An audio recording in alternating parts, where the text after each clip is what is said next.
Join करिए ना, link share करके। Okay.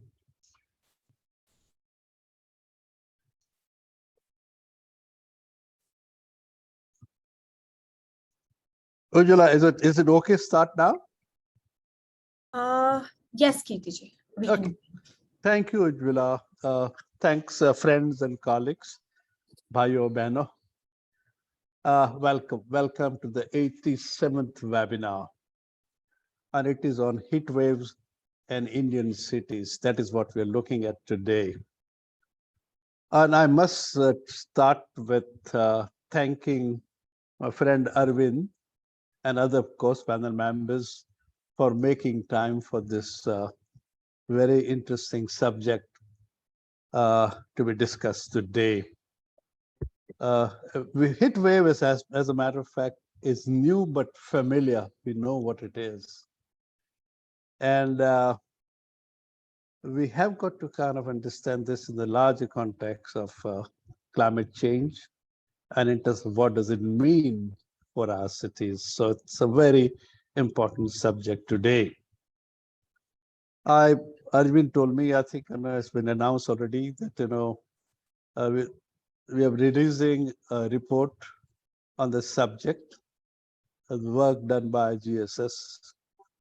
And that will be followed by a very lively discussion on this subject. But before you do that, and before all the colleagues who are there do that, let me very briefly tell you, I think, what this webinar series is about, what we've been doing for last 2 years, and what does it mean having 87th webinar today. You know very well that this webinar series is called Rethinking Cities, one theme that we have been holding on for the last 2 years. And there are 4 underlying assumptions. It's why we are doing this. The first one is this, that despite being engines of growth and centers of culture, technology, knowledge, and global attention and investment, our cities are not in pink of health. They are not in pink of health. Be that small or a big city, be that industrial or commercial city, be that district town or state capital, any city that we have. And be that subject why, be that environment or water or governance or planning or slums or housing stress, anything we take up, we know we are not in a healthy situation because our cities are saddled with many challenges of all kinds. So that's the first reason that we have too many challenges on the cities. Second thing is this, the cities, as they are in the way they grow and develop, they do not look like meeting the challenge of unprecedented urbanization India is witnessing. The problems we may have, challenges we may have, but in Indian context, it appears that we are not equipped to meet that challenge. It doesn't look like providing safe and healthy quality of living to 870 million people who will be in our cities in 30 more years. We're talking about 870 million people by 2050. We are talking about doubling the urban population in the next 30 years, just 30 years. And it also doesn't look like that these cities would help us produce 7 to 8% growth, because we talk about cities as engines of growth. And if cities are not in good health, India's ambition to become a world power will not be materialized. So we essentially have a problem at both ends in terms of the quality of life of the millions of people in our cities, and our cities not being able to, country as a whole, not being able to kind of pull out 7 to 8% growth rate, which we expect. And therefore, and this is third reason, the governmental effort alone is not adequate to ensure healthy, livable, productive, inclusive, and sustainable cities. If we really think that government is going to deliver us this kind of cities, we must know it's not going to work. And there's a third important reason why we need to talk about this differently.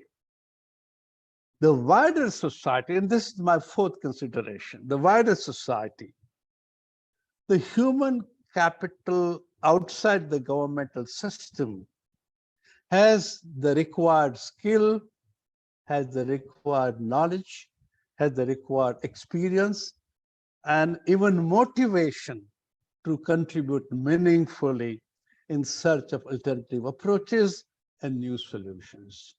So these are the four very important considerations which has led to our working on Rethinking City webinar series.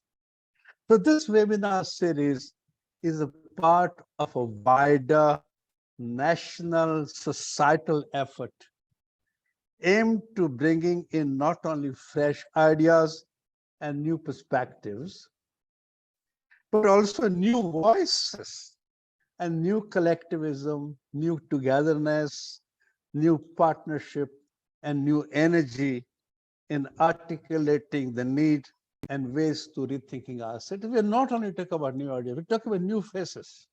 We're talking about new voices that we require in order to do this. And that is in order to meet the urban challenge adequately. So what we're doing is this. We're saying that we're taking the urban challenge to the people. We're saying that it's preparing people to engage and contribute.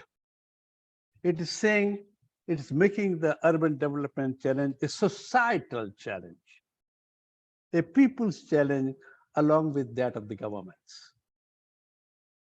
In 2 years since its inception, the webinar series has covered over 85 episodes and addressed more than 40 themes and sub-themes with over 400 urban specialists, professionals, practitioners, and community groups sharing their views, sharing their perspectives. And as I must say, the focus is very much on new ideas, new perspectives, and new solutions. The series, as I must tell again, was conceived and presented by INHAF, which is a network of professional civil society actors and others engaged in habitat development related issues for a long time. It's a partnership too, because webinar series has not been done by INHAF alone. Large number of friends like Aravind here have participated and contributed to this particular process continuing and going on. So with this introduction of the why we are doing this, and I repeatedly kind of introduce this idea because we do not want to forget that there's a larger picture behind this effort. While we talk about heat wave today, and if we talk about governance day after tomorrow, and if we take slums, in a few weeks' time, is all related. We're looking at our cities, and we're looking at a different way of dealing with our issues and challenges. So with that introduction, I hand over to Aravind to conduct today's very important meeting. It's also very important because we are releasing a report that IGS has prepared. So thank you very much, Aravind, and all the panel members. And please take over and continue. Thank you. Lovely, Kirti sir, for the wonderful introduction, and really a privilege to be a part of INHAF's 87th webinar, and to have seen the growth and the contribution of INHAF's Rethinking series that has brought the best minds and people to discuss on cities, on very important issues related to cities. So very good evening. Thank you for taking time out in the evening and taking a pause in between after your office and maybe on your way back home. But like Kirti ji mentioned, that this is the very important and a very interesting issue that we have at hand. And I can speak from Delhi, where you have at this stage around 41 degrees Celsius at 6 in the evening. Usually it's higher. These days, the heat waves have at least not had that kind of an impact, but it's still you can feel the heat in the air. So this is a very important and a very pertinent sort of discussion that we are having at this stage.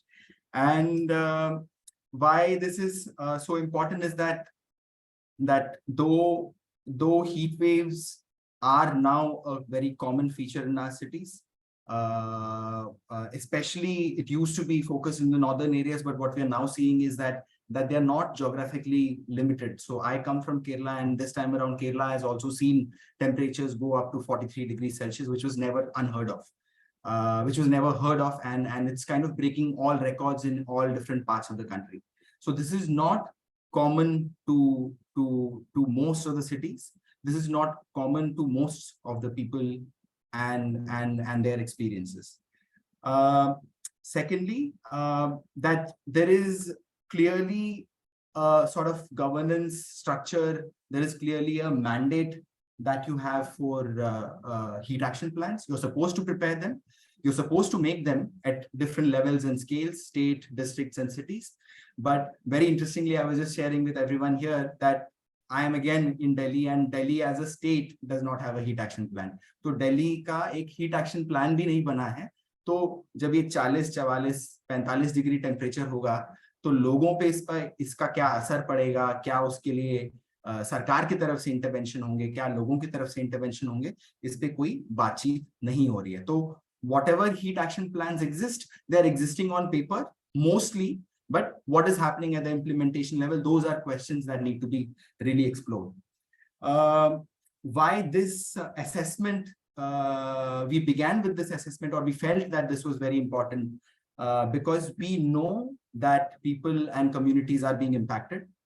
We know that there are different measures that they are taking or they are wanting to take, but how much of that is reflected in these state-led heat action plans, that is a question that we were not really sure of.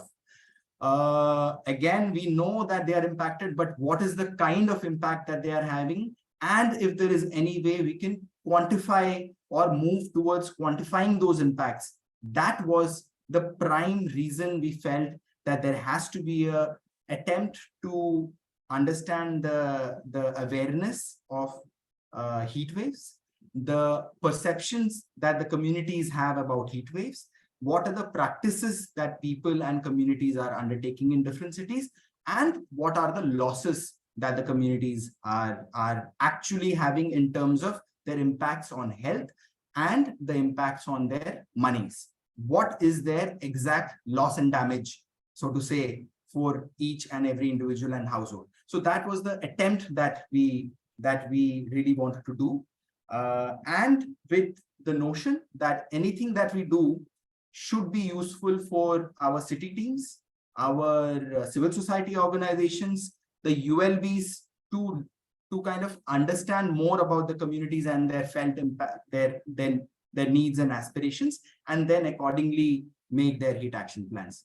तो जो पूरा हमारे इस study का मकसद ये था कि क्या लोगों पे इसका प्रभाव पड़ रहा है, क्या उनकी हीट वेव एक्शन प्लान्स को लेके उनकी अंडरस्टैंडिंग है, और क्या उन पे जो इम्पैक्ट पड़ रहा है उसका अगर कोई हम एक अमाउंट निकाल पाए जिससे कि दिखा पाए कि नहीं, हीट एक्शन प्लान से सिर्फ गर्मी नहीं बढ़ती है बल्कि लोगों के आमदनी पे, उनके रोजगार पे असर पड़ता है, जिससे कि सरकार को वो सिर्फ ये गर्मी का इशू नहीं है, पर लोगों की जिंदगी, रोजगार, उनकी कमाई का मुद्दा है, और उस पे उनको काम करने की जरूरत है. उस मुद्दे को सामने लाने के लिए ये स्टडी हुआ. तो पहले मैं इस स्टडी के ऊपर जाने से पहले I will also very quickly introduce the panel that we have. And we couldn't have had a better panel, so to say, to discuss on this topic. Firstly, I'll welcome Bijal Brahmbhatt, who is the Director for Mahila Housing Trust. She has extensive experience on urban governance. Herself has led heat action plans for many cities in Gujarat and has one of the best sort of responses towards heat waves. Really happy to have you here, Bijal Ben. Then we have R. Shreedhar, who is the managing trustee for Environics Trust. Started off as a engineer, scientist, and now working with communities, people in research and in understanding impacts on human rights and environmental issues. Shreedhar ji is heading Environics, like I mentioned earlier. Really pleasure to have you here, sir. Priyadarshini Karve ji, who is managing director, Samuchit Environment Track. So a lot of initiatives in Pune with respect to environment issues, with respect to sustainability issues are led by Priyadarshini ji's and her team's intervention. Again, coming with a lot of years of experience and also very interestingly working on social enterprises to deal with the whole issue of climate change and adaptation. Really a pleasure to have you here, Priyadarshini ji. And Ananya Bhatia, who is right now located in Vietnam, Ho Chi Minh. Little evening or closer to night for you, Ananya, but thank you for taking your time out and joining us here. She is a Sustainable Urban Development Consultant for IRAD, which is Integrated Research and Action Development. And she has actually worked on giving suggestions to different states and cities on heat action plans and has herself analyzed the heat action plans and their effectiveness and their inclusion aspects in different states and cities. So collectively, I think, and of course, Kirti ji and other participants. So collectively, I think we have easily 200 years of experience put together, just in terms of the years that we have, which is our strength also. And the discussion and the debate, whatever that we do, is of how do we take this forward, engage with the ULBs, engage with different state governments in really taking action on these findings and numbers that we get from this discussion. So मैं request करूँगा हमारे colleague Sharik को, अगर Sharik if you can just run through the presentation which shares the big numbers. Hi, good evening, everyone. Myself Sharik, and I'm audible. So, okay, Aravind? Okay. I'm going to present the brief of the findings of present research. And sorry, just a minute.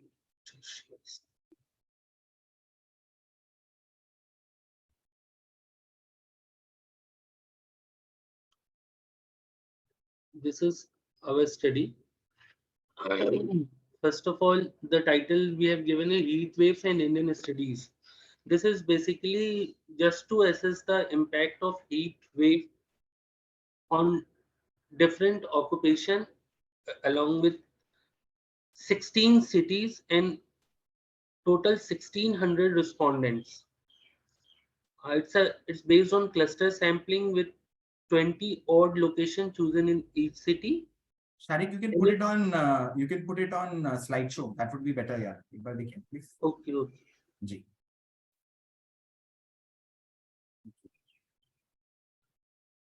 Is it fine? Aravind ji, hello. Yes, Sharik. Now, we can get it briefly. This study is just to look at the impact of heat wave on 16 cities, and around 1600 total respondents were surveyed at 20 different locations in each city. This included different gender and different occupation people in this study.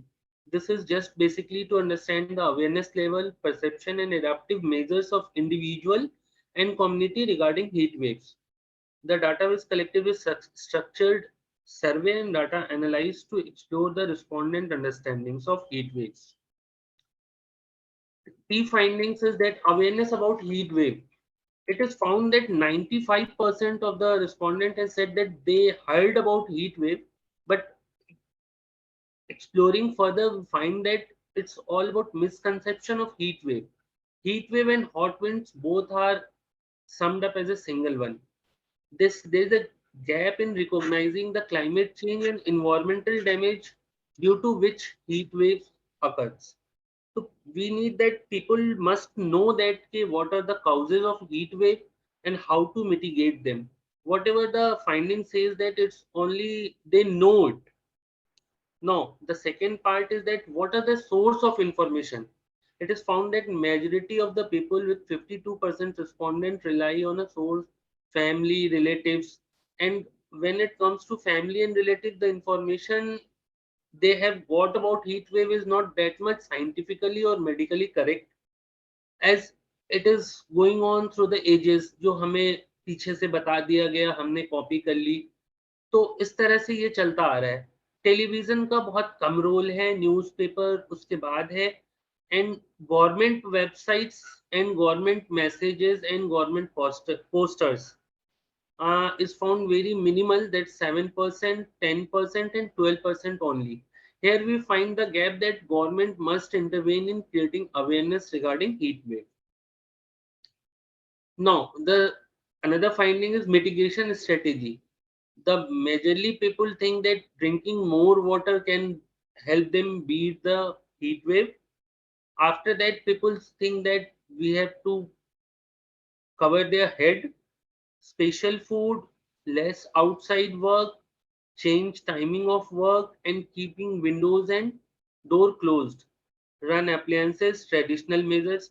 All these findings says that only relying factor is taking more water or soda water. Less outside work was said, but at the same time they also responded that it's not possible for them as the working hour is not suitable to that. Another is that community level initiative. People have taken community level initiative, but it is limited to providing water facilities to animals and neighbors, helping neighbor in fetching water, sprinkling water. If you look at this, first four responses with highest percentage is related to only water. As we have said, found that whatever they think that only water can help them reduce the heat wave. Now, the important and interesting factor that we have tried to look at the expenses incurred due to heat wave, and it is found that 29% of the people have spent around 2000 to 5000 rupees just to mitigate the effect of heat. And out of total 5% people have spent more than 20,000, which is a good sum of amount. At that economic impact, we can also say that whatever is saying that 2000 to 5000 rupees spent in a season to beat the heat, it's mainly due to their inability or low earning. As which people who are able to expend, they have spent around 20,000 by installing coolers, extra table stand fan and alike things. Now, we also assess the city-wise expenses. It shows a great variation. The highest expenses among 16 cities is found in Gaya city, whereas lower expenses incurred by the city Durg. It is 13,045 rupees. It's an average expense by all people who have spent their money to beat the heat mitigation. Now, coming at the recommendation, it's enhancing public awareness and knowledge, development of heat action plan based on impact and city. One thing which is missed that out of 16 city, only 3 city have their heat action plan. 13 do not have any heat action plan, including Delhi. Another recommendation is introduction of proper localized terminologies for heat wave rather than using heat wave customized to local language. Mental health support during heat wave events is needed, ensuring accuracy and fact checking in heat wave information on social media, cooling centers for people who are driving rickshaw or cart for their occupation. Government initiative and effective government communication is most needed. Thank you.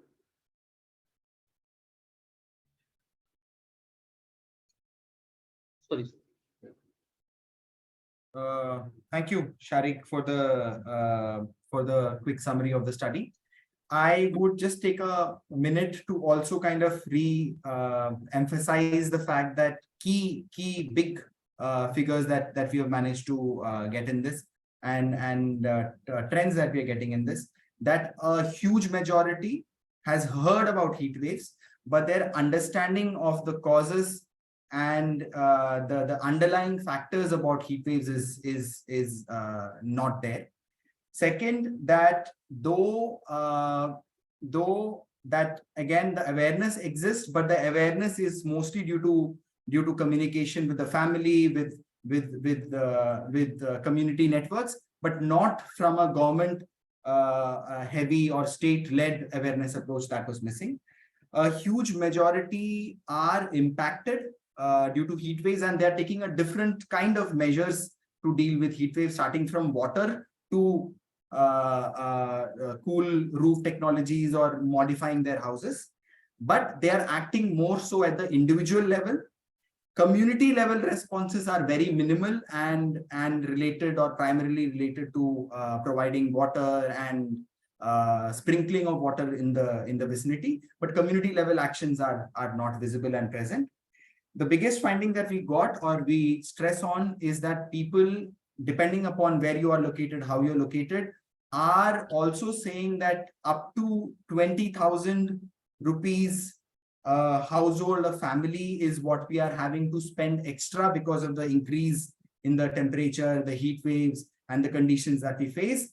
That is specific to some cities, but some cities are saying that we are not spending so much, but that could also be of where you're located, how you're located, what is the kind of work that you do, so on and so forth. And primarily also the fact that out of the 16 cities that we studied, only 3 had some form of heat wave action plans or heat action plans prepared on paper, but implementation was not something that we were delving into. Sharik, you can stop the screen share. So this is the first time that we are sharing these findings. The report will be out soon for everyone to see and deliberate and add, contribute. I will also take the opportunity to thank, I think, primarily Vidushi and Basha, who are our fellow intern colleagues from Azim Premji University, who have managed to write this.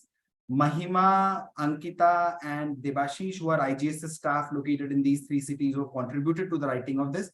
And also, I'm not thanking our 40-odd staff across 16 cities who have managed to collect such a huge data set of 1,600 people, which is 100 people from each city.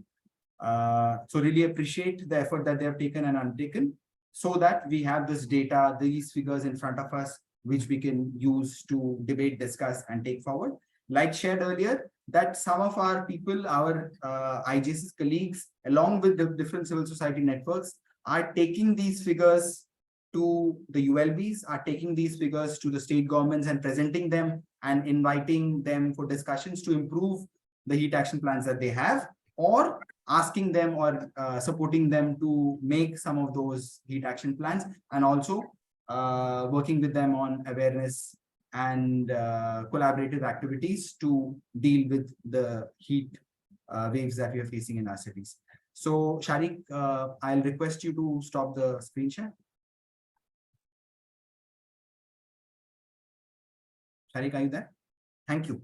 So those are primarily the figures that we have, and I'll now request Bijal Ben to begin with her thoughts on what we've seen in terms of numbers, figures, so on and so forth, but also what has Ahmedabad done right, and how was your approach in working with different city governments, state governments to make heat wave action plans more relevant to people's needs and concerns. Bijal Ben. Yeah, thank you, Aravind Bhai, and Just because we've done extensive work, just, prompt me when my time is likely to get over in advance so that, yeah, so Mahila Housing Trust, the organization which I am working for is actually, as the name indicates, started with better, housing for the poor, especially women. And it has had a history of sort of developing partnerships with government, because when we started, and still now, the government is the biggest provider of housing. Slowly, because we are very, very community driven, and we set up what we call community action groups around issues of, I would say, habitat. There are states, like Gujarat, where a lot of these communities have already a lot of their needs satisfied in terms of habitat at the individual level. And that is when they start talking of other needs. So I think primarily the poor that we have learned and who we work with are so focused on the short-term needs, like probably accessing water or getting livelihoods, that to talk of something like climate change, and that too of something like a slow onset but potent disaster like heat, is something that was, not very high on their radar. And for a lot of them, when we started talking to them, it was God's act. And so we had to go to great lengths to explain that it was not God's act, use very innovative communication material, gamification, etc. Also, what interested them was that they were very clear, the women, that, they did not want their children to live the same kind of lives that they have led. And we said probably it may become worse because of climate vagaries like heat. And that's when they really got ready into investing their time into understanding more about it. So our approach started with communities, but in a lot of these cities, we have critical mass who now lead the action and formulation now also, I must say, on the HAP. So we work in almost 9 states across India. We are also going to start work in Nepal and Bangladesh now with community partners, of course, there. What we've been doing is, one, as I said, very, very creative materials for awareness raising. The second thing that would happen at the community level is that probably let them have their own vulnerability assessment plans, and let them identify heat as one of the vulnerability, then have an action plan on that. The action plan could begin at household level, but also, start interacting with the city. Now, the first thing we did was in Ahmedabad, of course, because that is where we are headquartered. So one was that, heat was identified. Ahmedabad is a very hot city. So the first thing that they did at the household level was start to demand cooling materials. And this is mostly informal housing. So we started working on cool roof technologies. So several technologies were experimented.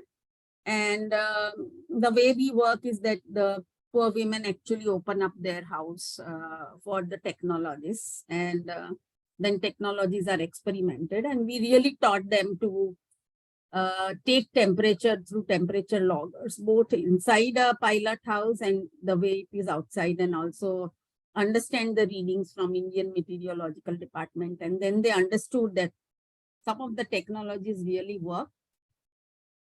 And in those technologies, either there was 100% investment through a loan or a partial investment.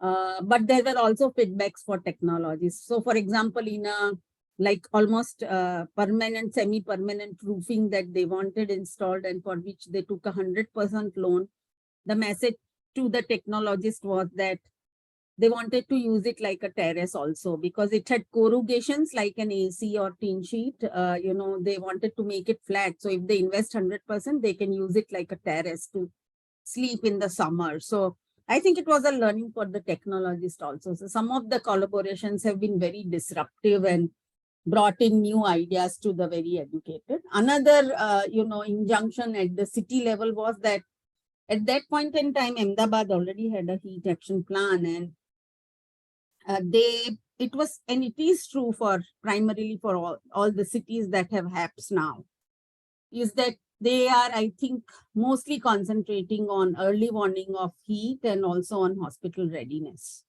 There was no element of cooling, etc., or no sort of built environment kind of element brought in. And that was the work that our women did into the existing plan of HAP for Ahmedabad. They brought in the cooling element. In this case of Ahmedabad, perhaps only for roof. That's the kind of sort of policy influence or planning influence that our women make, and then with data. And that's how we also get them invested into new technologies. We also provide finance. Now, one of the things that we will soon be starting, and which is actually, very nearing the finalization, is a heat insurance product. And there the challenge is that communities, we really have to understand how the expenses, the loss and damage aspect of it, and some of it was very different from Arvindji, what he suggested, and some of it is quite similar. But the point with the communities is that because money is very scarce, there has to be a lot of education on the concept of insurance, because they would look at it as, if they give the premium, what benefit they'll get. But it's a risk transfer mechanism. Or to us, it's also adaptation, right? In certain sense. So that education on what insurance is very important. And also the other challenge to us is that insurance only succeeds in terms of, which we learned after engaging with insurance companies and the poor women, is we learned that, insurance only succeeds for long-term, once in a 10-year, very highly catastrophic kind of event. And this is a slow onset, but potent disaster. And it's very frequent. So heat in some of the parts that we work is like a given. So 1 or 2 degree here or there, communities don't even bother about it. So how do you really go about it? So how do you really give a hit product? Because the communities would really want it to trigger off, because they would still see it as a benefit. Humne paisa dala, vapas kya mila. And the insurance company, the underwriter, would look at it in a 1 in 10-year kind of event. So that's the real challenge when we are working with communities. In some cities where we have been working, we did start with communities, but the communities have now become so powerful that they have started leading work, not only on implementation, but also asking the cities to sort of develop HAPs, and they have been participating in the development. So we've been working in Jodhpur, and so all cities we have taken, the almost 36 cities, the initial awareness and technology aspect. But oh my God. Anyway, I'll be very fast. So they have been leading the formulation of HAPs in Jodhpur and Amalner, but some of the learnings at city level that we have experienced is that, well, cities are still busy with their infrastructure focus, and to bring in the HAP element there is really very difficult, and they don't know how to combine it. So, and one of my submission in policy is that all the HAPs are existing separately from the urban development plan. So unless and until you integrate it in with the urban development plan in case of cities, it's not going to be easy, because that's what is going to get implemented. Unless and until you bring it into the smart cities or the Amrut mission, it's really going to be tough. So they don't have capacities. And many research think tanks, in fact, we think the educated mind thinks that you plan and everything is done. As Aravind said, that's not true. The plan exists only on paper, because it's not yet at the forefront of the city. So I think having a critical mass to talk about it, and that's what our communities are doing and putting some pressure. Second thing is census towns are absolutely getting left out. Like we are working in Amalner, it's a census town. So nobody bothers about it. And there are other aspects, as I said, only hospital readiness and early warning system is not the aspect. But probably if you look at urban forestry, if you look at, green, blue networks within the city, for example, Jodhpur, where we are actually doing the plan as well as implementing it. has a lot of, step wells. And if they are revived, then there is a combined value to bringing it down. So heat is not only health and morbidity or mortality, it's also about, or hospital readiness. It's also about the, built environment, also about the green and blue network. So those are some of the learnings that we are having. And I think there has already been a warning. So मैं थोड़ा यहाँ पे रुकूंगी, बोलूं हिंदी में, time है तो थोड़ा सा जल्दी से बोल दूं. आप you can take a minute to summarize Bijal ben, अच्छा रहेगा क्योंकि हमारे थोड़े साथी जो हैं हिंदी में प्रेफर करेंगे, तो वी कैन तो मिक्स इट अप. जल्दी से कम्युनिटी लेवल के काम पे, कि उनके फोरफ्रंट पे नहीं था, उनको भगवान का एक्ट लगता था जो सब क्लाइमेट चेंज हो रहा है, क्योंकि रोजी कमाना है, बच्चों का फीस भरना है, तो क्लाइमेट चेंज कहाँ से फोरफ्रंट पे आएगा. तो उसके लिए बहुत एजुकेशन चाहिए. दूसरा, टेक्नोलॉजी, तो कूल रूफ उनका डिमांड हुआ और काफी हमने पायलट किया. उसमें से कुछ लर्निंग क्या चलेगा गरीबों के लिए, वो टेक्नोलॉजिस्टों के लिए भी निकला. और हमारी कम्युनिटीज अहमदाबाद में लेके गई, क्योंकि बहुत सारे हीट एक्शन प्लान सिर्फ अगर थोड़े काम भी कर रहे हैं, लाइक अहमदाबाद में थोड़ा बहुत हलचल है उसके आसपास, तो वो हॉस्पिटल रेडीनेस और गर्मी की वार्निंग देने के बारे में ही है, लेकिन जैसे कूलिंग के बारे में नहीं है, या अर्बन फॉरेस्ट्री, मतलब जो वनीकरण होता है उसके बारे में नहीं है, या जो जल की जो पुराने हमारे ट्रेडिशनल स्ट्रक्चर्स हैं उनको रिवाइव करने के बारे में नहीं है, लेकिन इन सभी का असर पड़ने वाला है. तो हीट एक्शन प्लान्स को उनके बारे में भी देखना चाहिए, जो हम जोधपुर में कर रहे हैं. दूसरा, ये छोटे शहरों में अभी भी अमलीकरण अच्छे से हो सकता है, लेकिन उनके फोरफ्रंट पे ये नहीं है, क्योंकि उसके लिए उनके पास कोई बजट नहीं होता है, उनकी कैपेसिटी नहीं होती है. उसको स्मार्ट सिटीज मिशन और अमृत मिशन ने अभी तक इतना रिकॉग्नाइज नहीं किया है. और जब तक उनके एग्जिस्टिंग अर्बन डेवलपमेंट प्लान में आप हीट को नहीं बिल्ड करोगे, तब तक ये बहुत जल्दी फोरफ्रंट पे नहीं आएगा. Thank you for the brilliant summary, Bijal Ben. Some questions, and I mean things that you can maybe respond in the next round that comes to you, or even other friends can kind of respond to it. Just wanting to check. So you said that most of the focus is on hospital preparedness, early warning systems, so on and so forth. But urban planning, so on and so forth, is left out, and adaptation aspects are completely left out at this stage. Your interventions, MHT's work has been more at the individual level, with very specific scientific models that have been propagated, which is very well recognized and accepted. But community level पे कुछ actions हुए हैं, maybe इस पे अगर आप बता सकते हैं. और ऐसे कौन से शहर हैं, राज्य, जहां पर heat wave action plans बड़े अच्छे बने हैं, जिससे हम थोड़ा सीख पाएं. Other civil society organizations can also learn from such plans.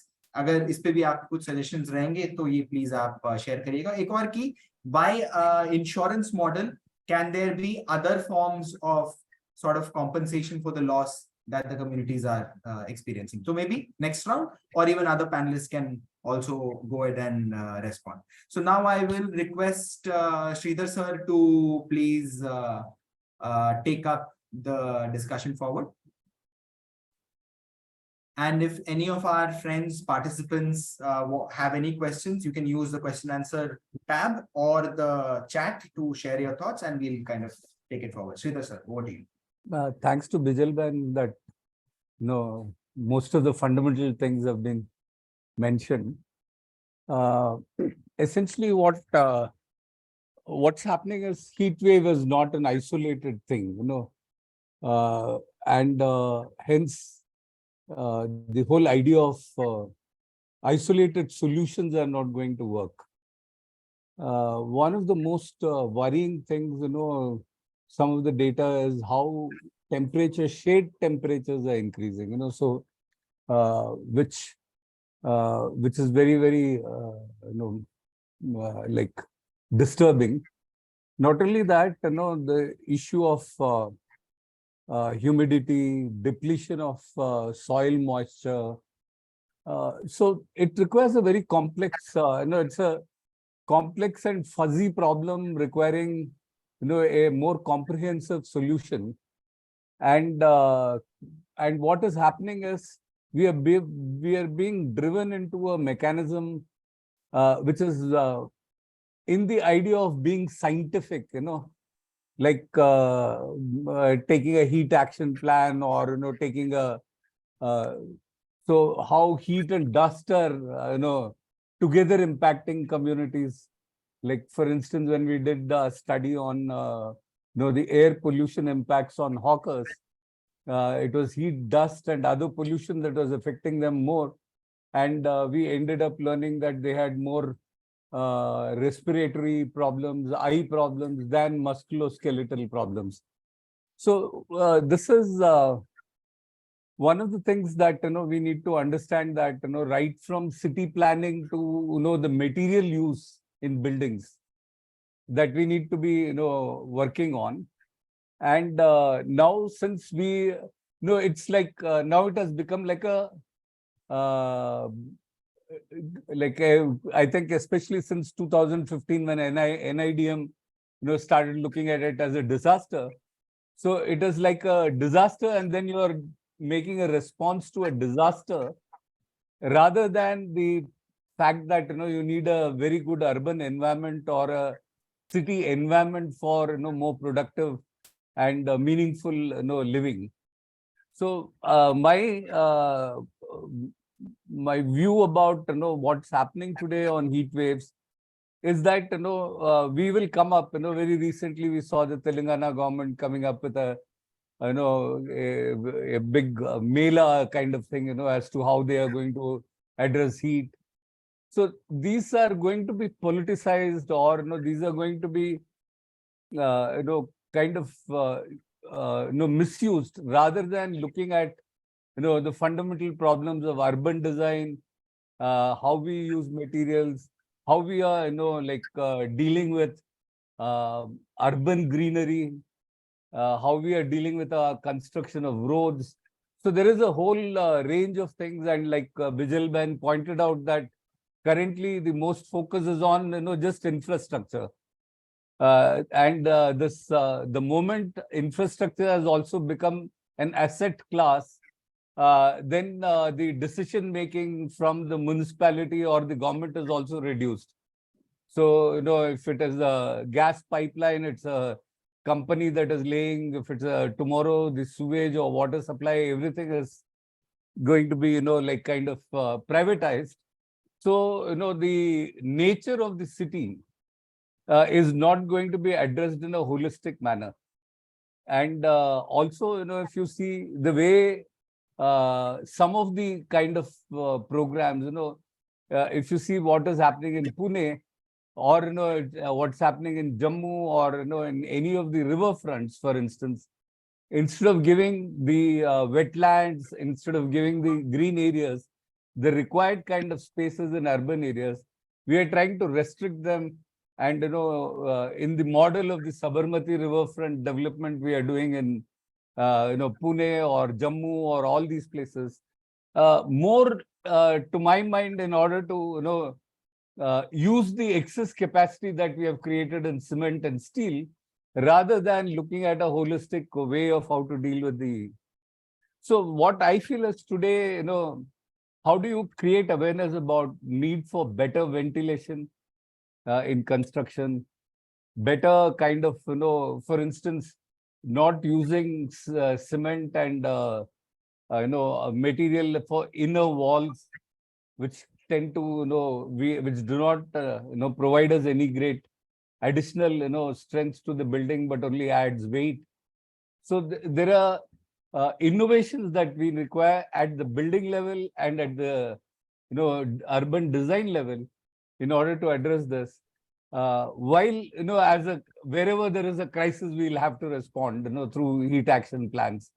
So I would not think the disaster management kind of a view of heat action plan is going to work in the long run. They are only a crisis management one, but we'll have to think more deeply about how we address it fundamentally from a design perspective at a city level to a specific household level and the building design. Thank you.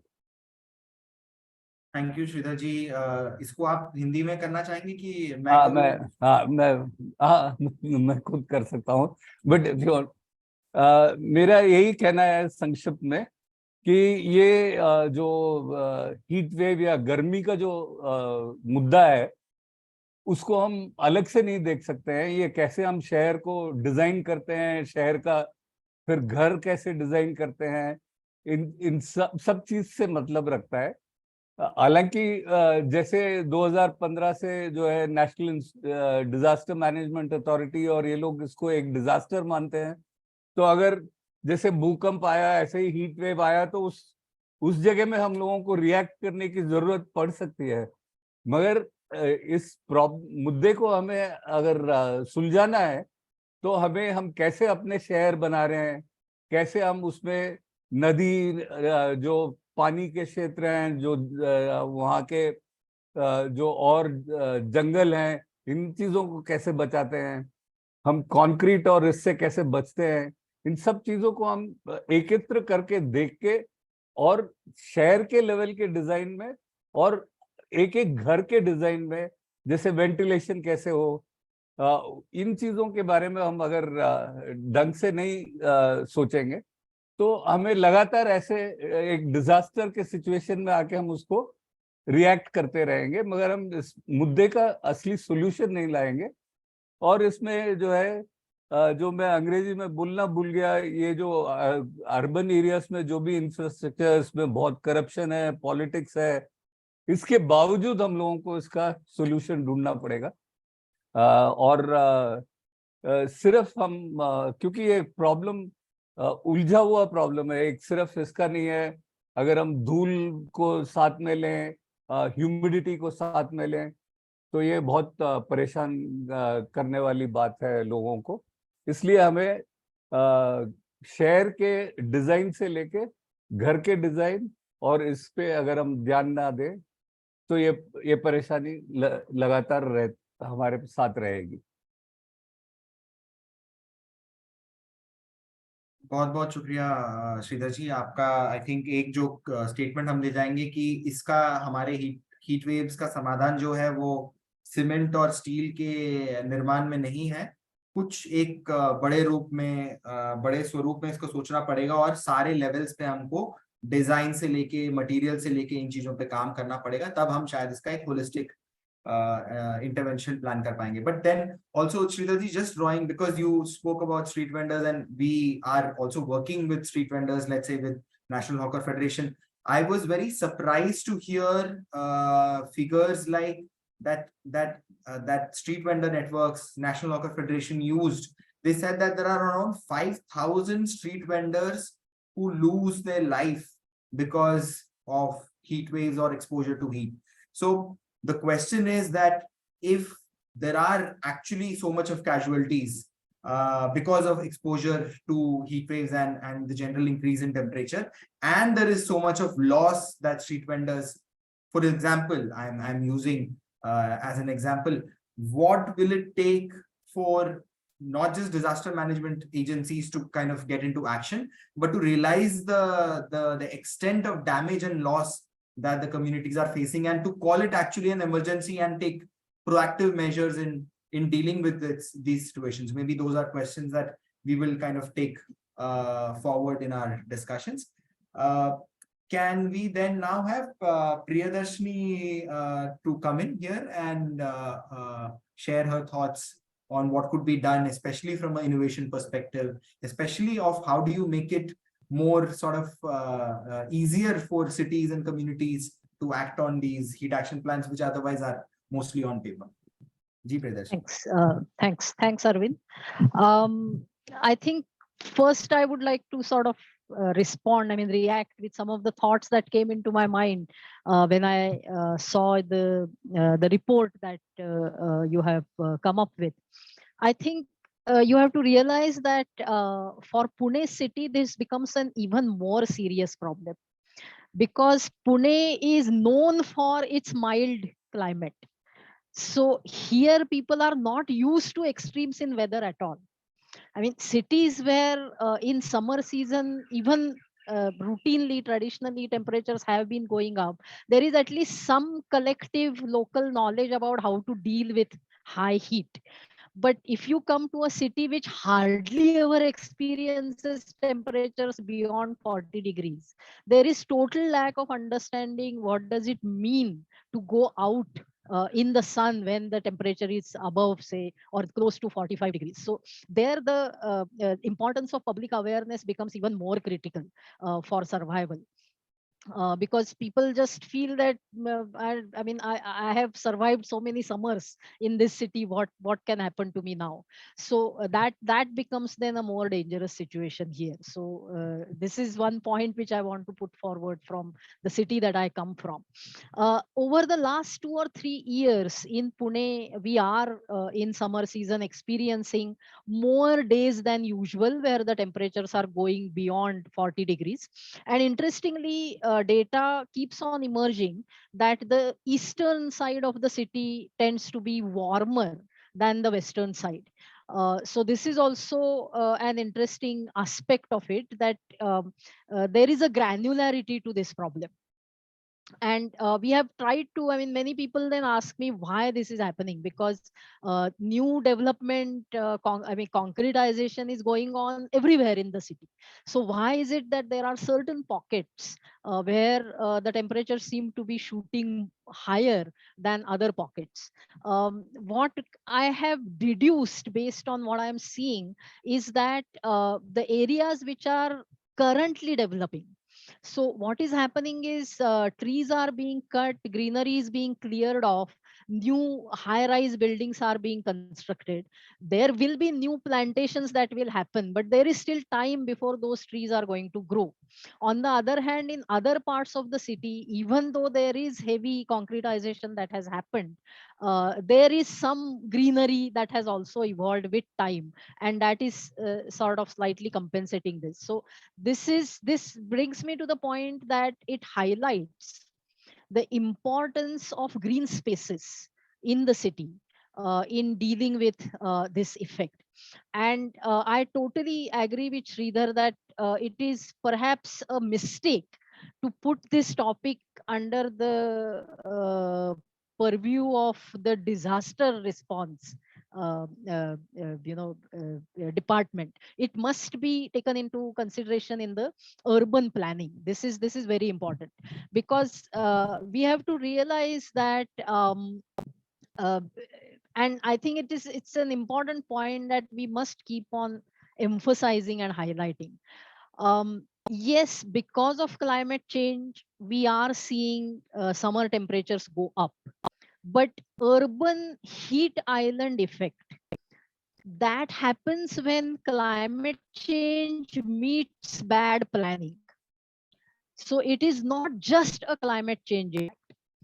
It is, I mean, we have known for decades from our weather departments that what are the impacts that climate change is going to bring in, and one of those has been that summer temperatures will go up. The fact that city planners have not put this thought process that if in the city we keep on pouring cement and concrete, this is going to increase the temperature locally. So already the ambient temperature is above 40, 40, 42, 43. And then because of concrete, in some places, the temperature will shoot up to 47, 48 degrees. That increases the overall risk to people in that pocket. So what typically happens is when a climate related disaster hits, the general argument from the administrators is that this is something unprecedented and therefore we are unable to respond to it, etc. We have heard that a lot in terms of flooding that we have seen around in Maharashtra. But for decades, you have known that these effects are coming. So why aren't you ready to face these effects? These questions need to be asked. The whole loss and damage discussion that is happening internationally in the context of Paris Agreement, the same logic is applicable here. Whatever loss and damage is happening in the cities is not just because of climate change, it is because of the failure of the urban planners, and this needs to be emphasized, this needs to be highlighted. So I also totally agree with what Shreedhar said, that this is not just about temperatures going up. If it is a dry heat, then it is drawing out moisture It is going to impact your water storages in summer. It is going to impact the local ecosystem. What is the impact on the plants, insects, birds, how that will translate into how the ecosystem is going to respond throughout the year. So it is not just a momentary impact. Things may change permanently around you. So all of these things also have to be taken into consideration. So that brings me to another important point that I think needs to be deliberated on. What exactly do we mean when we say that we need a heat action plan? Currently, whether, I mean, I looked at how Maharashtra state is looking at heat action, or what is going on in Pune city in response to possibilities of heat waves. It's all very reactive. So what happens if the temperature goes up? Then create ensure that people get water. School timings are changed, and hospitals are readied, as Bijal Bain said. So all of these are very, very reactive actions. I wouldn't call this as an action plan. And this is happening because it is coming from a perspective that this is a disaster and therefore we have to respond to it. But day by day, as the global average temperature goes on increasing, these heat waves will also become more and more extreme. That means the heat island effects in the cities will also become more and more extreme. So can we avoid this? Can we counter this? And for that, I think one important thing that needs to happen, and again this is something that maybe the civil society and the environmental urban planner community will have to push for, is to force cities to relook at their development plans, to relook at the infrastructure projects that are in the pipeline. Because what has already been built is built. There is not much that you can do about it. But what is going to be built in future, can we factor in climate change impacts in that? Shreedhar mentioned the riverfront development project in Pune. That is, in fact, one of the big fights that we are in here right now. And one of the points there is exactly this, that if we, I mean, Pune is blessed with 5 rivers. And if we have these rivers actually clean, healthy, with the riparian zones maintained, it is actually a natural heritage of the city. If it is maintained, preserved, and conserved, then that is going to counteract the heat island effects, which are going to become more and more severe. So as a city administration, you have a limited control over how climate change will unfold. It is a global phenomenon, but you definitely have control over what kind of planning you are doing in your city, and what kind of infrastructure is being constructed in your city. So we have to somehow push the local administrations and the local politicians to rethink the development plans, and maybe scrap some of the projects if required, and come up with plans which integrate climate concerns, so that we start moving towards climate ready cities. That is the input that I would like to give here at this stage. Thank you very much. Priyadarshan ji, आपको मैं हिंदी के लिए भी request करूंगा, please sorry अगर summarise कर दें। तो जैसा कि मैंने कहा कि पुणे एक ऐसा शहर है जो शुरू से अपना जो उसका वातावरण है, वेदर है, वो काफी आरामदायी रहता है, इसके लिए वो मशहूर हुआ है। और एक समय तो ऐसा था कि जब रिटायरमेंट के बाद लोग पुणे में शिफ्ट करते थे, क्योंकि यहाँ का वेदर बहुत अच्छा है। लेकिन और इसकी वजह से यहाँ पे अवेयरनेस बहुत कम है कि अगर हीट वेव आता है, अगर टेम्परेचर बहुत हाई चला जाता है तो करना क्या है। ट्रेडिशनल नॉलेज की कमी है, इसलिए यहाँ पे पब्लिक अवेयरनेस बहुत बहुत इंपॉर्टेंट है। ये मेरा पहला मुद्दा था। दूसरी बात यह है कि हम पुणे शहर में अभी ये देख रहे हैं कि अलग अलग जगह पे कुछ जगह ऐसी है जहाँ टेम्परेचर बहुत ज्यादा चला जा रहा है और कुछ जगह पे उतना ज्यादा नहीं बढ़ रहा। तो उसकी वजह अगर हम ढूंढने की कोशिश करते हैं तो हमारे ध्यान में आता है कि जो नैसर्गिक परिसंस्था है, जो पेड़ पौधे हैं, जहाँ पे ग्रीनरी ज्यादा है, जहाँ पे हरियाली ज्यादा है, वहाँ पे टेम्परेचर उतना ज्यादा ऊपर नहीं जाता। जहाँ पे बिल्कुल ही बैरन है, नए नए बड़े बड़े बिल्डिंग्स बन रहे हैं, बहुत सारा कंक्रीट वहाँ पे जा रहा है, वहां पे टेम्परेचर में ज्यादा बढ़ाव दिखता है। तो ये जो शहर के अंदर भी जो स्थानीय फर्क है वो भी समझना जरूरी है और उसके हिसाब से हमें उसको रिस्पॉन्ड करना चाहिए।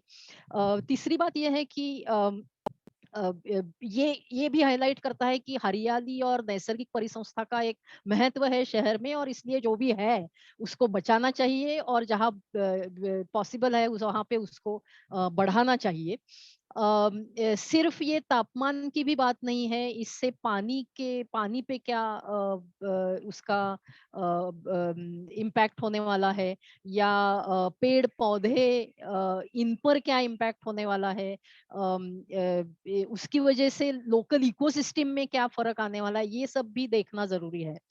और एक चीज मैंने जो कही है वो ये है कि डिजास्टर की तरह इसकी तरफ नहीं देखना चाहिए, इसको हमें अर्बन प्लानिंग में इंटीग्रेट करना जरूरी है। पुणे में जो रिवर फ्रंट डेवलपमेंट का प्रोजेक्ट हो रहा है उसमें भी हम ये मुद्दा उठा रहे हैं कि अगर नदी अपने मूल रूप में बहेगी और उसके आजू बाजू की जो हरियाली है वो अपने मूल रूप में आएगी, तो उससे शहर का तापमान कम रखने में भी मदद होगी। और इसके लिए concrete based river front development नहीं होना चाहिए, या बिल्ड स्ट्रक्चर्स रिवर के आजू बाजू में नहीं होने चाहिए। ये हमारा वहाँ पे मुद्दा रहा है। तो बेसिकली अर्बन प्लानिंग में इससे सारे ही क्लाइमेट कंसर्न को, हीट हो या फ्लडिंग रिलेटेड इश्यूज हो, उनको हम कैसे इंटीग्रेट करें, और उसके लिए अगर जरूरत पड़े तो शहर के जो दीर्घकालीन जो विकास के लिए बनाए हुए प्लान्स है उनको फिर से देखने की जरूरत है, उनमें बदलाव अगर करना पड़े तो बदलाव भी करने की जरूरत है। कुछ आने वाले इंफ्रास्ट्रक्चर प्रोजेक्ट्स अगर हमें उसके लिए रद्द करने पड़े तो वो भी करना जरूरी है। ऐसा ऐसा मेरा मानना है। धन्यवाद। बहुत बहुत शुक्रिया Priyadarshini ji. I think very interesting and valid points. But आपसे एक और चीज पूछने के लिए जो शायद आने वाले राउंड में आप करें कि देखिए हमारे प्लान्स और जैसे कि मैं फिर से उदाहरण दिल्ली का देता हूँ और जितने भी दूसरे प्लान्स बने हैं, मास्टर प्लान्स हो या डेवलपमेंट प्लान इसको आप बोले, तो इसमें कहीं पे क्लाइमेट चेंज का उल्लेख तो बहुत कम है, बहुत कम जगहों पे मेंशन्ड है। शायद हमारे जो प्लानिंग गाइडलाइंस हैं उसके अंदर भी climate change as a factor is still not come in. तो मास्टर प्लान्स में तो इनका मेंशन हो ही नहीं रहा है। बट मुझे अगर मेरा हंच सही हो, there are others who are also working on this, even in climate action plans, heat waves और हीट प्रिपेयर्डनेस को लेके भी शायद ज्यादा काम नहीं हो रहा। मैं आपसे आपसे ये पूछना चाह रहा था, तो शायद आगे आने वाले सेक्शन में भी हम उस पर बात कर सकते हैं, क्योंकि ये क्लाइमेट एक्शन प्लान करके भी एक चीज चल रही है।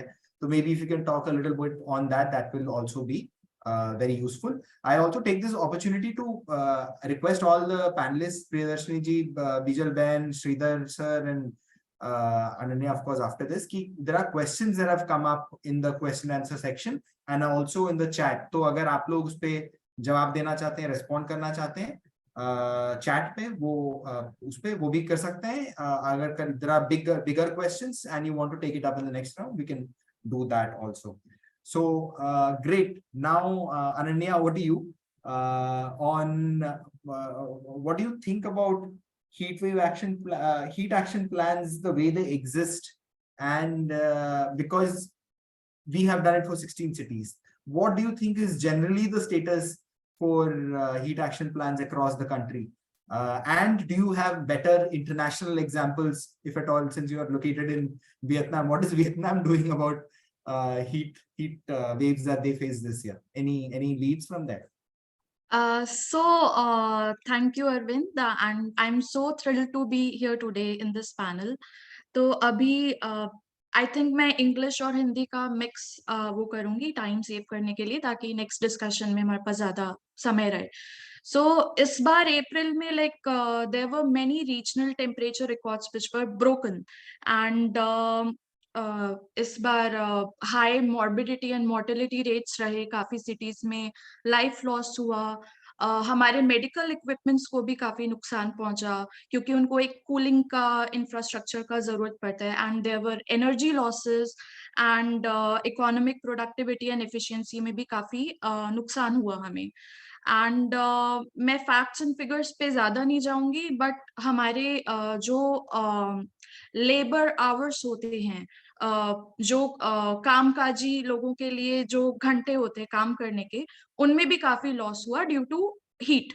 एंड सबसे बुरी बात है that heat impacts the poor people, क्योंकि उनके पास एडिक्वेट इंफ्रास्ट्रक्चर नहीं होता है, उनके पास एडिक्वेट हाउसिंग नहीं होता है, उनके पास कूलिंग इक्विपमेंट्स नहीं होते हैं जैसे एयर कंडीशनर्स, या may be some don't have coolers and fans also. तो हम जो बड़ी बड़ी बातें करते हैं इंटरनेशनल प्लेटफॉर्म्स पे, जैसे कि पेरिस अग्रीमेंट टारगेट्स, या यूनाइटेड नेशन के फ्रेमवर्क्स, या ये नेट जीरो की आजकल काफी बात हो रही है, ये काफी ज्यादा इम्पोर्टेंट है, बट ये सब बातें होती हैं बड़े बड़े एयर कंडीशनड हॉल्स में, एंड जो हमारे भाई बहन है उनको नहीं मालूम पड़ पाती। तो ये, और वैसे भी ये लॉन्ग टर्म और मीडियम टर्म सोल्यूशंस ज्यादा होते हैं, तो अभी के लिए हमें कोप करने के लिए शॉर्ट टर्म सोल्यूशंस पे भी उतना ही ध्यान देना चाहिए। तो हमें मालूम है कि हीट वेव से काफी सारे इश्यूज होते हैं, हेल्थ इश्यूज में जो हीट रैशेस एंड डिहाइड्रेशन, पर जो प्रोलॉन्ग्ड एक्सपोजर होता है हीट का, उसकी वजह से अभी काफी सारा रिसर्च आ रहा है कि कार्डियक प्रॉब्लम्स, या दिल से संबंधित रोग, एंड किडनी संबंधित रोग, एंड रेस्पिरेटरी डिजीज, ये भी काफी बढ़ता है, क्योंकि अभी अभी मेंशन कर रहे थे कि स्ट्रीट वेंडर्स को काफी सारे इश्यूज हैं, तो this could be one thing which can be looked upon at later. तो एक और एस्पेक्ट पे हम ध्यान नहीं देते हैं कि मेंटल हेल्थ जो है वो भी काफी इम्पैक्ट होती है हीट स्ट्रेस से, एंड हमने कुछ ऐसे एनालिसिस किए थे हमारी स्टडीज में इराडे के द्वारा, वहां पे हमें मालूम पड़ा कि जेंडर रिलेटेड जो वायलेंस होता है वो भी थोड़ा बढ़ जाता है हीट वेव के दौरान। सो काफी सारी प्रॉब्लम्स हैं इससे रिलेटेड, एंड हमारे जो सूखा पड़ना and forest fires and ecosystems का जो डिग्रेड होना, ये सब भी काफी रिलेटेड रहता है हीट वेव से। तो हमारी जो वल्नरेबल कम्युनिटीज होती हैं, जिसमें औरतें, बुजुर्ग, बच्चे और लो इनकम जो ग्रुप्स होते हैं जिनके पास उतना इंफ्रास्ट्रक्चर नहीं होता, ये सबसे ज्यादा इम्पैक्टेड होते हैं। तो हमने रिमोट सेंसिंग यानी कि सैटेलाइट इमेज के द्वारा हमने एनालिसिस किया था कुछ शहरों में, हमने दिल्ली, राजकोट, भुवनेश्वर में एक स्टडी की थी जो कि IDRC के द्वारा फंडेड थी, एंड अभी हमारा एक APN के द्वारा एक प्रोजेक्ट फंड हुआ था जो कि कोलंबो श्रीलंका, राजशाही बांग्लादेश एंड सूरत में हमने किया। सो हमें मालूम पड़ा कि जो रिमोट सेंसिंग के थ्रू हमने देखा कि जो अर्बन हीट हॉटस्पॉट्स हैं, हमने एक जगह का पिक्चर लिया, उसमें हमने सैटेलाइट इमेजेस के द्वारा देखा कि अर्बन हॉटस्पॉट्स एक पॉकेट्स बन रही हैं शहरों में, जिनको हम अर्बन हीट आइलैंड्स के नाम से भी जानते हैं। और सबसे बुरी बात यह है कि ये रात के टाइम भी कम नहीं होता है इनमें टेम्परेचर, तो हार्डली 3-4 डिग्री कम होगा रात के दौरान इन पॉकेट्स में, अर्बन हीट आइलैंड्स में, और इनके आसपास का टेम्परेचर कम हो जाता है। दिक्कत है कि like these pockets they are made of concrete and cement, जो कि हीट को ट्रैप कर लेते हैं। सो वही जैसे कि प्रियदर्शनी जी भी बोल रही थी, and Sridhar sir and Bijal ben भी बोल रही थी कि अर्बन प्लानिंग की वजह से जो अर्बन प्लानिंग में अभी खामियां हैं उसकी वजह से काफी ज्यादा इम्पैक्ट पड़ रहा है। तो और हमारी जो सिटीज हैं वो एक तरह का कॉन्क्रीट फॉरेस्ट बन गई हैं। So these events have become a new normal. जैसे कि कोविड के टाइम पे हम एक न्यू नॉर्मल की बात करते थे, तो हीट इवेंट्स भी एक तरह का न्यू नॉर्मल बन गए हैं। और अर्बन प्लानर्स उनको shade, shelters, more green cover and more protective measures पे ज्यादा ध्यान देना चाहिए। एंड आई थिंक सबसे इम्पोर्टेंट रहेगा कि हमारे जो अर्बन नॉर्म्स एंड स्टैंडर्ड्स हैं, जो कि गाइडलाइंस होती हैं, बिल्डिंग के लिए गाइडलाइंस होती हैं, उनको रिवाइज करने की काफी जरूरत है। क्योंकि एक अर्बन प्लानर के तौर पे मुझे कुछ ज्यादा चेंजेस नहीं दिखे हैं इन नॉर्म्स एंड स्टैंडर्ड्स में ओवर द इयर्स। सो अभी हम हीट एक्शन प्लान्स की बात जो कर रहे हैं, तो it is one such tools which is very effective to cope with heat waves, पर these should be inclusive and they should consider city level vulnerabilities, क्योंकि हर एक सिटी का ज्योग्राफी, टोपोग्राफी, कंडीशंस अलग अलग होती हैं, culture differences are also there. And then women, children, elders and people with existing health issues, इनको हमें किसी तरह से आइडेंटिफाई करना पड़ेगा, क्योंकि at the end of the day the most impacted will be this group. And जो current thresholds हम अपनाते हैं इंडियन सिटीज में, तो that also needs to be revised a little bit in the whole geography. तो उसको भी हमें देखने की जरूरत है, और वो काफी सारे फैक्टर्स को नहीं कंसिडर करती है, जैसे कि ह्यूमिडिटी, इंट्रा सिटी वेरिएशंस। हमें मालूम है कि हर एक सिटी के विद इन भी माइक्रो क्लाइमेट्स होते हैं, तो इसको एक छोटे स्केल पे भी देखने की जरूरत है, कि लाइक एक सिटी लेवल पे देखने की जरूरत नहीं है, हमें पॉकेट्स में काम करना पड़ेगा। एंड लिविंग कंडीशंस हमें देखनी पड़ेगी कि लोग किस तरह से रह रहे हैं, स्लम्स में, स्क्वाटर्स में। और ये जो हीट एक्शन प्लान्स हैं उनको जेंडर सेंसिटिव होना बहुत जरूरत है, क्योंकि आई थिंक ये पहले भी एस्टैब्लिश हो सकता है कि हो चुका है कि एक जेंडर डिफरेंशिएशन रहता है to cope with some kind of disaster और crisis. Okay, there is a question. Okay, heat action plans को अर्बन पुअर पे काफी फोकस करना पड़ेगा। और अभी मैं जल्दी क्विकली मैं अपनी एक स्लाइड शेयर करती हूँ, जिसमें मैं बस आपसे इराडे ने जो काम किया है वो थोड़ा सा शेयर करना चाहूंगी। I won't take a lot of time. आपको मेरा स्क्रीन नजर आ रहा है? ओके, सो हमने जेंडर सेंसिटिव और वार्ड लेवल पे हीट एक्शन प्लान्स बनाने का कोशिश किया था इराडे में। एंड हमने कुछ साउथ एशियन सिटीज पे भी काम किया है। श्रीलंका में कोलंबो पे हमने काम किया, और बांग्लादेश में हमने राजशाही पे काम किया है। ये 2 प्रोजेक्ट्स के अंडर हमने 6 सिटीज के हीट एक्शन प्लान्स बनाए। तो इसमें हमने मेन मोटिव रखा है कि हमने थर्मल हॉटस्पॉट मैपिंग करी है थ्रू सैटेलाइट इमेजिंग, एंड जिसको हम रिमोट सेंसिंग भी कहते हैं। तो उसके द्वारा हमने हीट आइलैंड्स की मैपिंग करने की कोशिश करी है, ताकि हमें मालूम पड़ जाए कि इन एरियाज में अभी इमीडिएट इंटरवेंशन की जरूरत पड़ सकती है हमें। एंड हमने एविडेंस डेवलप करने की कोशिश की है, very similar to your study. And हमारा मेन मकसद है नॉलेज को डिसेमिनेट करना, कम्युनिटीज के पास पहुंचाना, एंड जितना स्टेक होल्डर है उनकी कैपेसिटी बिल्डिंग करना, स्पेशली जो मेडिकल स्टेक होल्डर्स होते हैं, जैसे आशा वर्कर्स हो गई या डॉक्टर्स हो गए। तो उनके पास ट्रेनिंग होती है, बट उनकी अवेयरनेस भी एक तरह से जरूरी है। एंड हमारा एक टारगेटेड अप्रोच रहा था, क्योंकि हमने ये वार्ड लेवल बेस पे काम किया था इसमें। And we identified the vulnerable population, and specially जो स्लम्स एंड स्क्वाटर्स में रह रहे थे। एंड उसके हिसाब से हमने कोशिश करी कि हम location specific early warning information जारी कर सकें।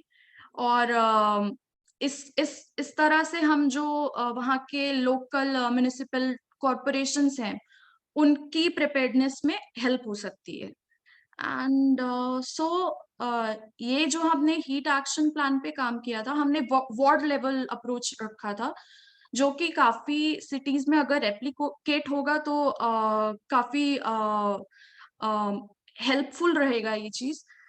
एंड हमने 300 से ज्यादा मेडिकल प्रोफेशनल्स की ट्रेनिंग करी। सो एक फायदा इस चीज का ये रहा कि जो राजकोट म्युनिसिपल कॉरपोरेशन है, उन्होंने जो स्टैंडर्ड उनका हीट का वार्निंग होता है उसको उन्होंने रिड्यूस किया हाफ अ डिग्री तक। So even half degree is a lot. तो इस वजह से उन्होंने नोट किया कि मोर्टालिटी और मॉर्बिडिटी में काफी कम नंबर आए उनके। एंड राजकोट और भुवनेश्वर ने भी थोड़ा अच्छा अप्रोच रखा और उन्होंने कुछ एक्शन प्लान्स में हमारे कुछ गाइडलाइंस को उन्होंने अपनाया। तो एक ये हमने फ्रेमवर्क फॉलो किया था, इसमें मैं ज्यादा नहीं जाऊंगी क्योंकि ये एक आपकी स्टडी से काफी सिमिलर है। सो पुराना जो क्लाइमेट डेटा था उसका एनालिसिस किया गया और ये थे हमारे थर्मल हॉटस्पॉट मैप्स जो कि हमने जीआईएस और सैटेलाइट इमेज के थ्रू हमने बनाए। तो मैं आपको एक एग्जांपल देती हूँ। अगर आप दिल्ली का मैप यहाँ पे देख सकते हैं एक्सट्रीम राइट पे, तो आपको ये जो रेड कलर की पॉकेट्स नजर आ रही हैं, तो इनका टेम्परेचर बाकी सिटी के उससे काफी कम है। ये बीच में आपको जैसे ब्लू स्ट्रीक जो नजर आ रही है, ये यमुना है। तो अगर हम ऐसी जगहों को आइडेंटिफाई करके उनके लिए पहले हम मेजर्स निकालें तो एक तरह का इंटरवेंशन हम उसी समय कर सकते हैं, ताकि जब हीट स्ट्रेस आए तो हमें मालूम हो कि ये जगहों पे अटेंशन की जरूरत है। सो वही हमने वल्नरेबल ग्रुप्स को आइडेंटिफाई किया, वल्नरेबिलिटी असेसमेंट की बेस्ड ऑन द इंफ्रास्ट्रक्चर, और फिर क्यूमुलेटिव वल्नरेबिलिटीज निकाली कि कौन से जोन्स में या कौन से वार्ड्स में इमीडिएट अटेंशन का जरूरत है। सो हमें मालूम पड़ा कि क्या क्या लॉसेस हो रहे थे वहां पे लोगों के, और कैपेसिटी बिल्डिंग की हमने। तो हमने एक इंफॉर्मेशन नेटवर्क भी निकाला है जिसको हम south Asia heat health information network करते हैं। इसको करीब 1 साल हो गया एंड इसमें हम लोगों को जागरूक करने की कोशिश करते हैं। And it's basically a news digest and हम काफी टाइम से इसमें मास्टर क्लासेस भी कर रहे हैं। इसके बारे में मैं आपको बाद में चैट बॉक्स में इन्फॉर्म कर सकती हूँ। So I will stop here and maybe okay, I'll stop my share. Okay, so abhi, like, I'll stop here and over to you. Brilliant. Thank you, Ananya. I think it was very interesting of the way you have picked up and dealt with at things at a ward level, at a community level, and then translated those actions into the tangible impacts in policy and everything. Like really remarkable. आप please अगर study जो आपने किया है उसका link या even जो आपका network है उस पे बहुत सारे civil society organizations होंगे जो you know, they can contribute to that and learn from that network and really use it to take our work forward at different levels. So really fabulous work. Congratulations. And a lot to learn from, of course, you and the effort that you're undertaking. But एक और सवाल जो हमारा कि are there other efforts in other countries who would have kind of experienced heat waves probably before India that we should learn from, pick from, so on and so forth? Maybe जब ये round of discussion आगे बढ़ेगा, then you can kind of respond. Okay. So, and of course, there are other friends who are like Mohammed Tahir is asking to share the report, so you can share the link maybe. So, perfect. So we have had a round of comments by all the panelists. I am again requesting that there are many questions in the question and answer section. Bijal Ben, आपके questions हैं थोड़े बहुत, तो अगर आप क्योंकि सवाल भी आपकी तरफ ज़्यादा हैं तो एक बार अगर इसको आप देखेंगे और मैं यहाँ पे बोल भी सकता हूँ and you can pick it up and respond and you can go first and then we can have a round of response from everyone. So he's asked, Ritu ji is asking ki, have you done ward level assessment vulnerabilities? I think something which Ananya has kind of responded to. The work which she has done is saying that you should do that, or they have done it. And the question, Bijal Bhai, aapke liye ki, did healthcare providers play a critical mass to put pressure on city administration? What was your experience in Ahmedabad and Gujarat, Bijal Bhai? And there are other congratulatory messages also. So I'm passing it on to you. मुझे एक चीज मैं कहना चाहूंगी, हाँ, you know ward level assessments जरूरी है to the extent कि कौन से वार्ड्स हॉटेस्ट हैं, लेकिन एक जो मैं, this is not a criticism of anyone's work, लेकिन जो मुझे टेंडेंसी, क्योंकि हमने जब जोधपुर का हीट एक्शन प्लान बनाया तो मोस्ट जो एक्शन प्लान्स होते हैं वो they want to make it very theoretically correct. Now if you ask me as a practitioner,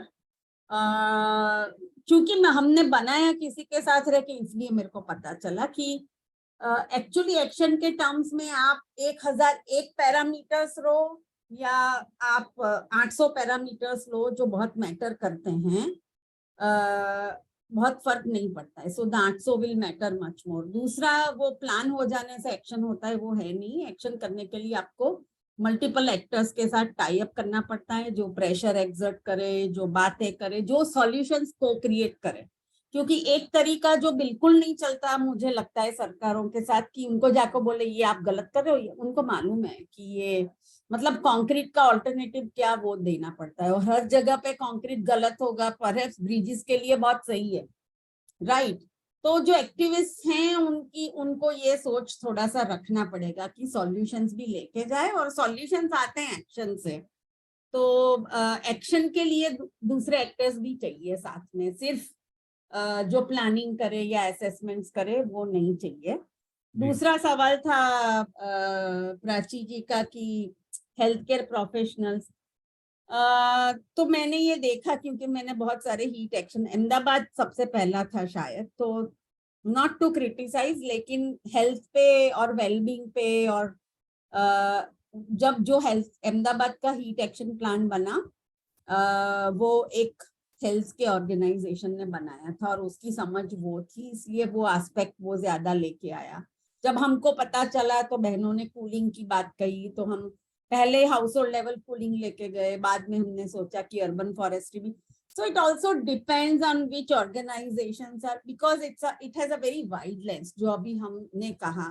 तो कई बार ऐसा होता है कि जो ऑर्गेनाइजेशन बना रहा है उसकी एक्सपर्टीज जिसमें है वो उसी पे ज्यादा काम करेगा. बट लेकिन क्रिटिकल मास ऑफ कोर्स आपको आंगनवाड़ी भी करना पड़ेगा, हेल्थ केयर प्रोफेशनल्स भी, हम एनजीओज, कम्युनिटीज, जनरली पुअर, सबको आपको ऑर्गेनाइज करना पड़ेगा. तो ये मैंने एक सवाल देखा था ये.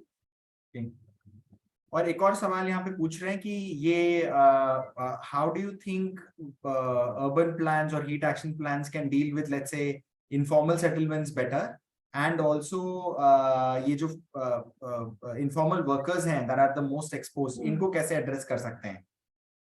हाँ, तो आई थिंक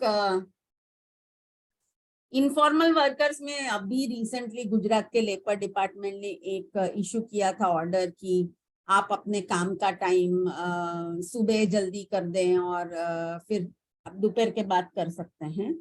तो लेकिन ये मतलब लोग अपने आप काम का टाइम एडेप्ट कर ही लेते हैं. आप ऑर्डर इश्यू करने से वो प्रैक्टिस में अमल में कब आएगा, वो एक अपने आप में एक बड़ा ये है. लेकिन थोड़ा बहुत शुरुआत हो चुकी है. थोड़े प्रोटेक्टिव मेजर्स जैसे अम्ब्रेला लगाना वगैरह वेंडर्स के लिए, वो लोग खुद भी कर सकते हैं. सारी चीजों में सिर्फ सरकार करे ये जरूरी नहीं है.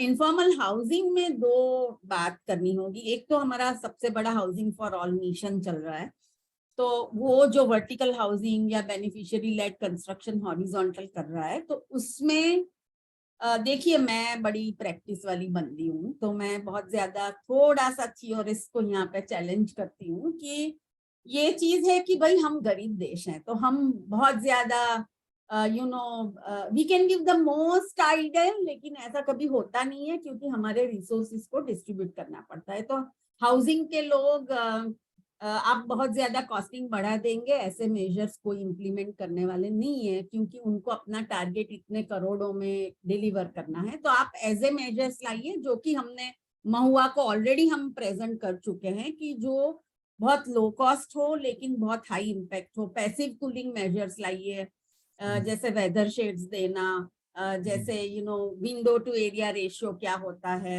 ओरिएंटेशन की बात शायद बहुत ज्यादा वेरी डेंस अर्बन एरियाज में नहीं चलेगी क्योंकि वो वर्टिकल हाउसिंग देते हैं। तो आप कोई सा भी ओरिएंटेशन कर लीजिए, उसमें एक दीवार तो ऐसी होगी जो वर्स्ट ट्रीटेड होगी। तो आप प्लीज ऐसे सॉल्यूशंस लाएं और वो दिखाएं और को क्रिएट करें जो बहुत हाई कॉस्ट ना हो। मैं एक चीज कहना चाहूंगी ये टेक्नोलॉजी और ये सब के लिए कि जब हम गरीबों के लिए लॉरी बेकर का हाउसिंग करते हैं, और ये लॉरी बेकर से आपकी बिल्कुल क्रिटिसिज्म नहीं है, बिल्कुल नहीं, please don't take it that way, पर उनको भी समझना पड़ेगा कि गरीब ये कहते हैं अरे भाई मिट्टी के घर में तो मैं सालों से रह रही हूँ, मुझे अभी मिट्टी का घर नहीं चाहिए, मेरे को देना है तो वो दो जो और लोग यूज कर रहे हैं। तो और कंक्रीट का हर तरीके से, तो थोड़ा सा एकदम आइडियलिस्ट सोचने की बजाय हमको थोड़ा सा प्रैक्टिस में भी सोचना पड़ेगा, क्योंकि ये तो है नहीं, ये बातें हम सालों से सरकार को करते आ रहे हैं और सरकार सुनती भी है। तो लेकिन हमारे पर भी है कि हम कैसे सॉल्यूशंस को क्रिएट करते हैं। Thank you, Bijal Ben. I think that was quite useful and also very clearly saying ki, where we have resource crunch, where we have a lot of bigger issues and not bigger issues, a host of other issues, and we really have a resource crunch, maybe the cheapest, easiest alternatives would be the right way of doing this, but also keeping in mind the perspective and actual needs of the community is what you are stressing on. Thank you, Bijal Ben, for the inputs. Hamza, you have gotten your response to the question that you have put, I believe. If there are any questions, you can still kind of post it there. Thank you, Bijal Ben. Other panelists, if you want to take up the questions, please. Shreedhar sir, Priyadarshini ji.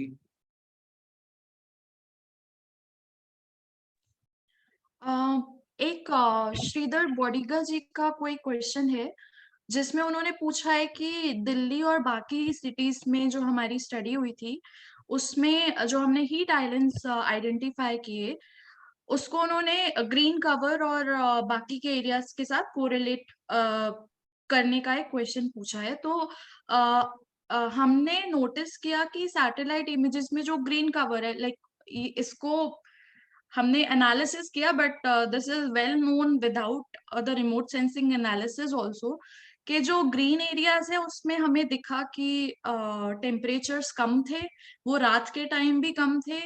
Even जो very dense जो बहुत dense housing societies थी जिसमें buildings ही buildings थी या सड़कें ही सड़कें थी और ग्रीन कवर कम था, उसमें रात को भी जो टेम्परेचर था वो डिक्रीज नहीं हुआ।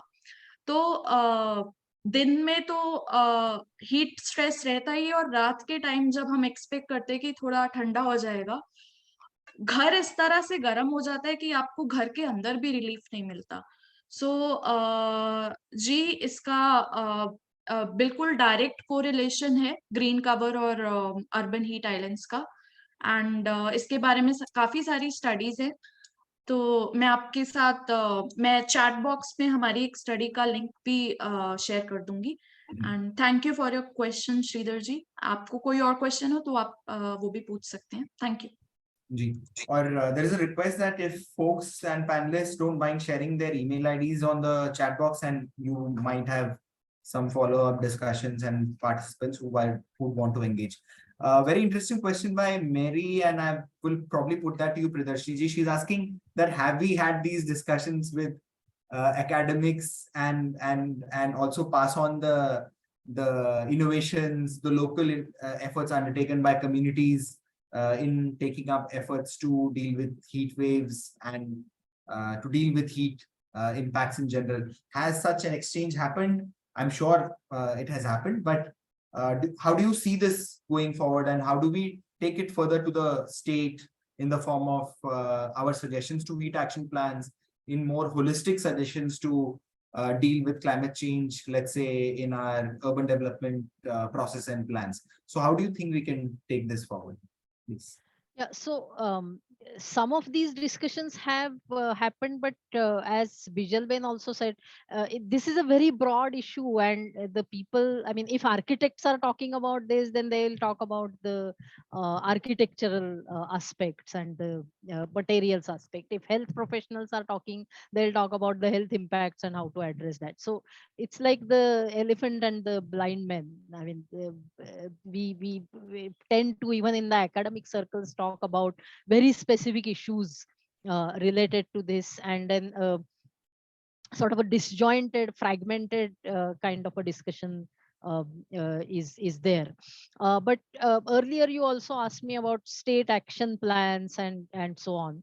So I think in all the discussions of climate change impacts, the water related disasters have sort of been the focus of a lot of discussions and plans. Floods, droughts, cyclones, flash floods in the Himalayan regions, and so on and so forth. So that seems to have taken the center stage, even in the state action plans. Because the heat waves is, firstly, it has been a phenomenon in some parts of the country. Traditionally it's just becoming more severe, but now what is happening is places like Pune, as I mentioned, which had never experienced heat waves before, have also started seeing this. So this has not really been thought through as in terms of long term climate response. There has been more about floods and droughts in Maharashtra context, if we think about it, more about the changes and the disturbance in the monsoon pattern and things like that. And but all said and done, ultimately all these plans are still only on paper. Even the water related issues haven't really been implemented, so this is far behind in that sense. I think two things need to happen here, and this is one is, as several of us have said, that in urban planning we have to integrate climate issues.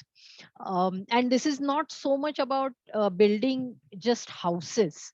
I mean, that is just one part of what is going on in the city, and as Ananya pointed out, and as we are also observing, if you have a sort of a mix of even if it is a densely concretized residential area, but if it is surrounded by sufficient greenery, that seems to sort of counteract the thing. But at a city level, there is a whole lot of other built infrastructure that is being created now. Apart from roads, there are flyovers, there are metro trains are coming up, which are either above ground, below ground, or whatever. A lot of infrastructure is also going below ground, and that is already impacting the groundwater flows. And if the surface water is also going to get impacted by heat waves and other things, water availability for the city in general also comes under threat. So all of these issues are there. So urban planners have to integrate this, and at some point I think we have to have that honesty and transparency to say that, okay, yes, mistakes have been made. Now we have this new reality in front of us, so we have to go back to the drawing board and redraw our plans. And there should not be any shame or loss of political weightage attached with these type of decisions. There is another point which I want to make here in the context of large infrastructure. The environment assessment criteria, those are not including climate change concerns at all. So the whole environment impact assessments that are carried out for infrastructure projects, those are also flawed because you are not taking into consideration how the weather is going to change over the next 15, 20, 50 years. What kind of changes in rain pattern, what kind of changes in temperature patterns are going to come in. And without taking that into consideration, plans, infrastructure plans are being considered safe on the basis of current or past environmental conditions. I think that also is putting us under in a very, very dangerous situation here. So both of these things, urban planning and the whole idea of environment impact assessments, both have to integrate climate concerns more, and along with water related disasters, heat related disasters also have to have the same weightage. These two things need to happen according to.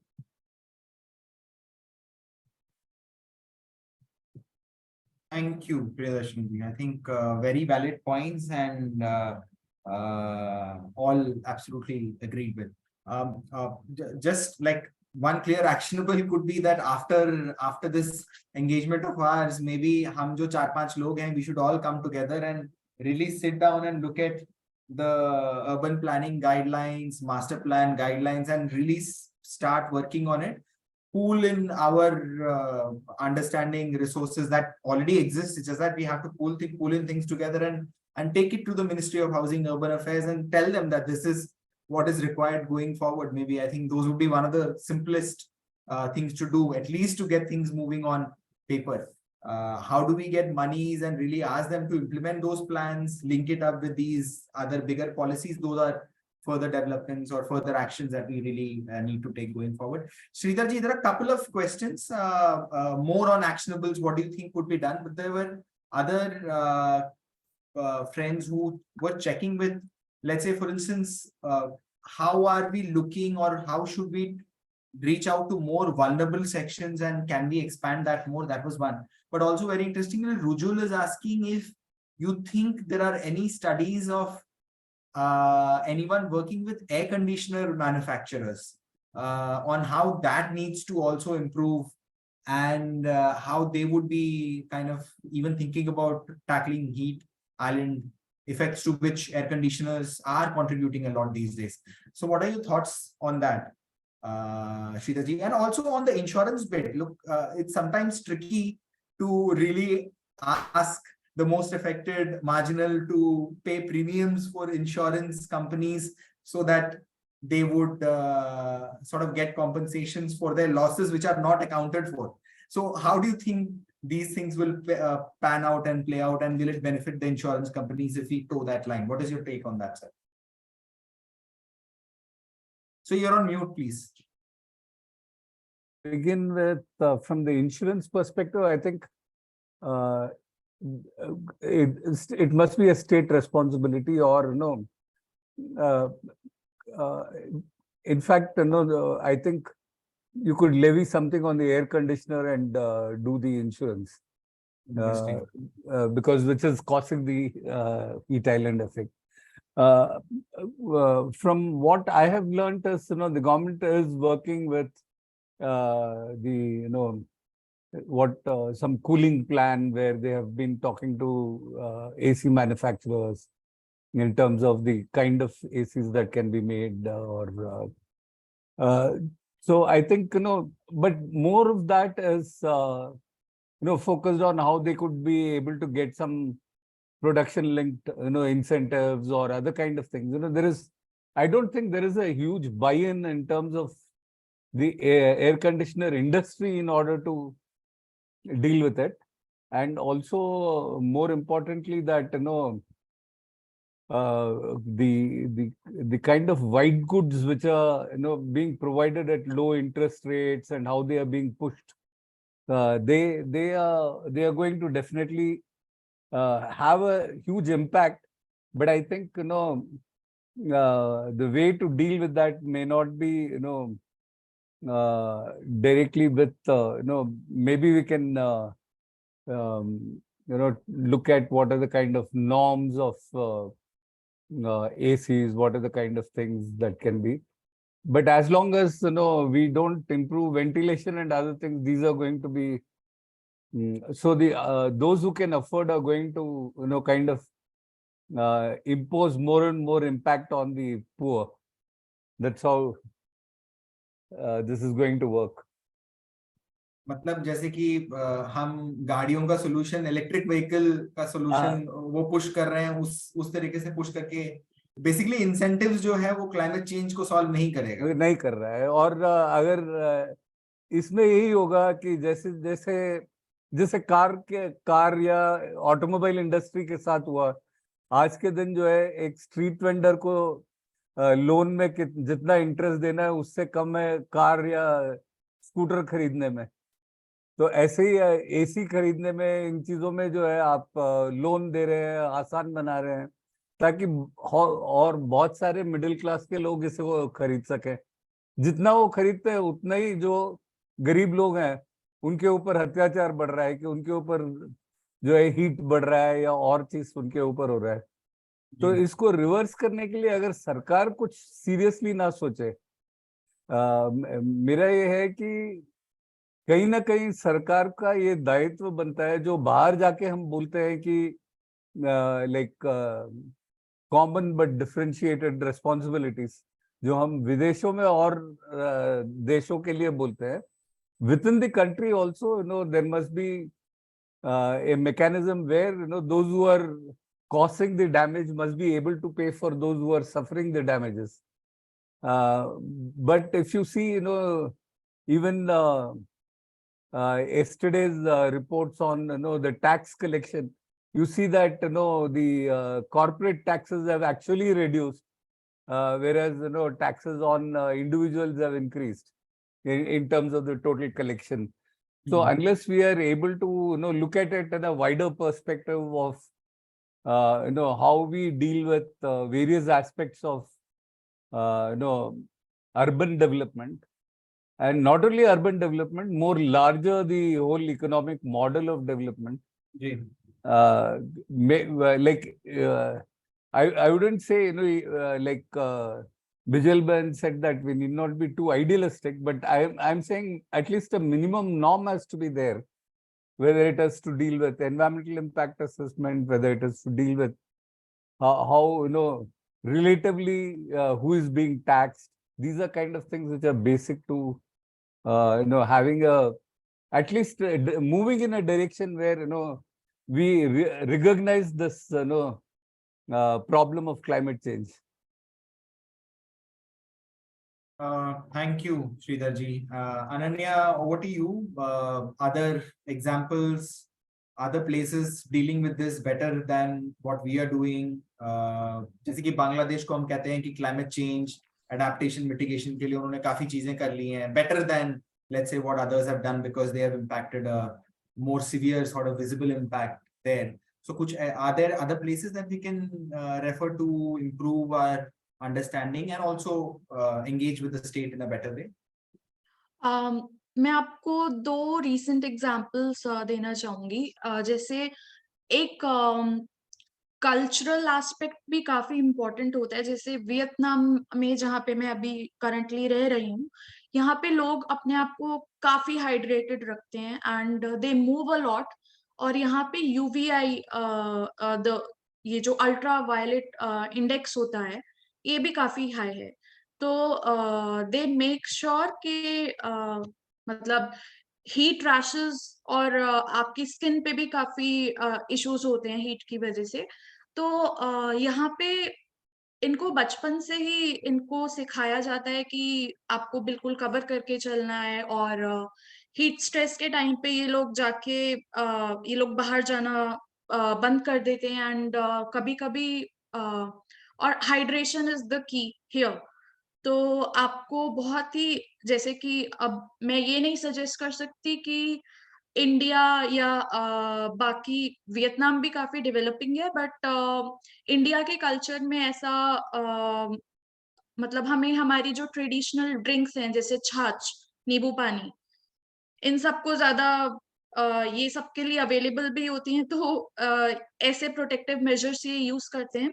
और अभी I came across a country, I think Sweden, जिन्होंने heat waves, Sweden और Spain, I am not sure about it, जिन्होंने अभी heat waves को नाम देना शुरू कर दिया है। तो जैसा आपने देखा होगा कि इंडिया में जितने साइक्लोन्स आए, निसर्ग एंड व्हाट एल्स, तो इन सारे साइक्लोन्स को अगर हम नाम देते हैं और इनको हम अवेयरनेस में या कम्युनिकेशन में यूज करते हैं, तो लोग उस पे बेटर रिस्पॉन्ड करते हैं। तो जैसे आपने, क्योंकि हीट वेव्स जो होती हैं कभी कभी 1 हफ्ते तक भी चलती हैं, कभी 2 दिन, कभी 3 दिन, कभी कभी 1 हफ्ते तक भी इलोंगेट हो जाती हैं। तो ये एक पूरा पीरियड होता है। मैं यहाँ पे इसको डिजास्टर से डायरेक्टली रिलेट नहीं कर रही हूँ, बट अगर हमें जरूरत पड़ी फ्यूचर में, अगर ये काफी फ्रीक्वेंट होने वाला इवेंट है, तो अगर हम इस तरह से इसको कम्युनिकेशन में यूज करेंगे तो लोग उसको रिलेट कर सकेंगे, उसकी प्रिपेयर्डनेस के लिए पहले से तैयारी कर सकेंगे कि heat wave blah blah is coming, so be prepared. So these kind of, and अभी काफी सारी कंट्रीज में हीट वेव ऑफिसर्स भी आना शुरू हो गए हैं। तो 1-2 कंट्रीज में इन्होंने शुरू कर दिया है। तो हालांकि हम उस सिचुएशन से, I think it will take us some time to reach there, क्योंकि हम अपने खुद के ही प्लान्स पे अभी काम नहीं कर पा रहे हैं, तो that would be another intervention. तो कंट्रीज इस पे काफी काम कर रही हैं। और यहाँ पे किसी ने चैट बॉक्स पे मेंशन किया था कि जो ब्रिटिश कोर्स होते हैं वो फेंट हो जाते हैं गर्मी में खड़े खड़े। तो अभी जो ट्रैफिक पुलिस है, या जो ऐसे लोग हैं जिनको सड़क पे काम करना जरूरी होता है, जैसे कि स्ट्रीट वेंडर्स ऑल्सो, तो उनके लिए प्रोटेक्टिव गियर्स आते हैं, जिसका then another thing is there कि हमारे पास उतना इंफ्रास्ट्रक्चर नहीं है। तो कूलिंग जैकेट्स का काफी यूज किया जाता है बाहर की कंट्रीज में। So these are some kind of things जिन पे काम हो रहा है। और Bangladesh is doing very well, क्योंकि बांग्लादेश अपने वेटलैंड्स को भी रिट्रीव कर रहा है। And if I come across more examples, I'll be happy to share. Brilliant. So I think बहुत ही अच्छा discussion रहा, बहुत ही अच्छे suggestions and ideas आए, and also some pointers that we can actually take forward and work on. So one would be very clearly that we all convene, and maybe some of our participants, whoever that we managed to connect to, and definitely this group and coupled with our other CSO networks can convene, come together, look at these different action plans and interventions that are being taken. How can this translate into better development plans, master plans, better planning practices in general? And ये कैसे urban development के agenda में थोड़ा हम इसको main stream करें, क्योंकि ये वन ऑफ इवेंट नहीं है, ये बार बार हो रहा है हमारे शहरों में, एक नया न्यू नॉर्मल है, ऐसा हमारे बीच में दिख रहा है। So I think that would be one of the first easier steps to take. But how do we influence cultural practices? How do we influence the way communities respond? How do we influence a lot of other things is definitely we have to see. And ji climate action cell की तो बिल्कुल बहुत ज़्यादा ज़रूरत है, और climate action plan जैसे कि एक process जो है वो भी चल रहा है, उस पे भी हम कैसे काम कर सकते हैं वो हमको देखना पड़ेगा। So I think this has been a wonderful discussion and a lot of new ideas that have come up. Ananya, हम आपसे और भी शायद we will get in touch with you to understand also and how let's say civil society organizations can contribute to your South Asia network, which is working on heat actions and heat wave preparedness as well. So those are other things that we can engage and contribute in. I think it's quite late in the day, so if our friends and participants do not have any other questions, we will call this discussion off, and we can end this discussion on awareness, preparedness, and losses that we have managed to see and share our learnings from different cities. It was a pleasure to have you all. The study will be available very soon. It will be shared with you via email. The recording will be available on INHAF website.